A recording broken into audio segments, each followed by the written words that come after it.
ಶಿವಮೊಗ್ಗದಲ್ಲಿ ಆನೆ ಕಂದಕಕ್ಕೆ ಬಿದ್ದು ಯುವಕ ಸಾವನ್ನಪ್ಪಿರುವಂತಹ ಪ್ರಕರಣದ ಹಿನ್ನೆಲೆಯಲ್ಲಿ ತಮ್ಮಡಿಹಳ್ಳಿಯ ಗ್ರಾಮ ಪಂಚಾಯಿತಿ ವಿರುದ್ಧ ಆಡಿನ ಕೊಟ್ಟಿಗೆ ಗ್ರಾಮಸ್ಥರು ಪ್ರತಿಭಟನೆ ಮಾಡಿದರು. ಆನೆ ಕಂದಕದ ಬಳಿ ಪೈಪ್ ಹಾಕದೆ ಗ್ರಾಮ ಪಂಚಾಯಿತಿ ನಿರ್ಲಕ್ಷ್ಯವನ್ನ ವಹಿಸಿದೆ ಅಂತ ಗ್ರಾಮಸ್ಥರು ತೀವ್ರ ಆಕ್ರೋಶವನ್ನು ವ್ಯಕ್ತಪಡಿಸಿದರು. ಆನೆ ನಿಯಂತ್ರಣ ಕಂದಕದಿಂದ ನೀರು ಹರಿದು ಹೋಗದೆ ಸಂಗ್ರಹವಾಗ್ತಿದೆ.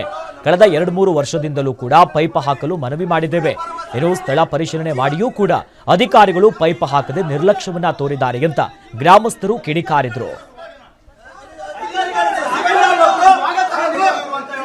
ಕೊಟ್ಟಿಗೆ ತಮ್ಮಡಿಹಳ್ಳಿ ಗ್ರಾಮ ಪಂಚಾಯತ್ ಶಿವಮೊಗ್ಗ ತಾಲೂಕು ಶಿವಮೊಗ್ಗ ಜಿಲ್ಲೆ ಇವರಿಗೆ ಅಧ್ಯಕ್ಷರು ಪಂಚಾಯತ್ ಅಭಿವೃದ್ಧಿ ಅಧಿಕಾರಿಗಳು ಗ್ರಾಮ ಪಂಚಾಯತ್ ಕಾರ್ಯಾಲಯ ತಮ್ಮಡಿಹಳ್ಳಿ ಮಾನ್ಯರೇ, ವಿಷಯ ಈ ಭಾಗದ ಪಂಚಾಯತ್ ಸದಸ್ಯರ ನಿರ್ಲಕ್ಷ್ಯದಿಂದ ಸಂಭವಿಸಿರುವ ಪ್ರಾಣಹಾನಿಯ ಬಗ್ಗೆ ಈ ಮೇಲ್ಕಂಡ ವಿಷಯಕ್ಕೆ ಸಂಬಂಧಿಸಿದಂತೆ ನಮ್ಮ ಗ್ರಾಮದಲ್ಲಿ ಅರಣ್ಯ ಇಲಾಖೆಯವರು ನಿರ್ಮಿಸಿದ್ದ ಆನೆ ಟ್ರೆಂಚ್ ನಲ್ಲಿ ಸುಮಾರು 8 ರಿಂದ 10 ಅಡಿ ನೀರು ಶೇಖರಣೆ ಆಗಿದ್ದು, ಇದಕ್ಕೆ ಸಂಬಂಧಿಸಿದಂತೆ ಗ್ರಾಮಸ್ಥರು ಸಾಕಷ್ಟು ಬಾರಿ ಗ್ರಾಮ ಪಂಚಾಯತ್ ಗಮನಕ್ಕೆ ತಂದಿದ್ದು, ಮಾಜಿ ಅಧ್ಯಕ್ಷರಾದ ಪ್ರಕಾಶ್ ರವರು ಹಾಗೂ ಸದಸ್ಯರಾದ ಗೌರಮ್ಮ ಇವರು ಖುದ್ದು ಪಂಚಾಯತ್ ಅಧಿಕಾರಿಗಳ ಜೊತೆ ಬಂದು ಪರಿಶೀಲಿಸಿದ್ದು, ಯಾವುದೇ ರೀತಿಯ ಕ್ರಮ ಕೈಗೊಳ್ಳದ ಕಾರಣ ದಿನಾಂಕ 30/8/2025 ಗ್ರಾಮದ ನಾಗರಾಜ್ ಸಿಎಂ ಇವರು ಇದೇ ಟ್ರೆಂಚ್ ನಲ್ಲಿ ಕಾಲು ಜಾರಿ ಬಿದ್ದು ಮೃತಪಟ್ಟಿರುತ್ತಾರೆ.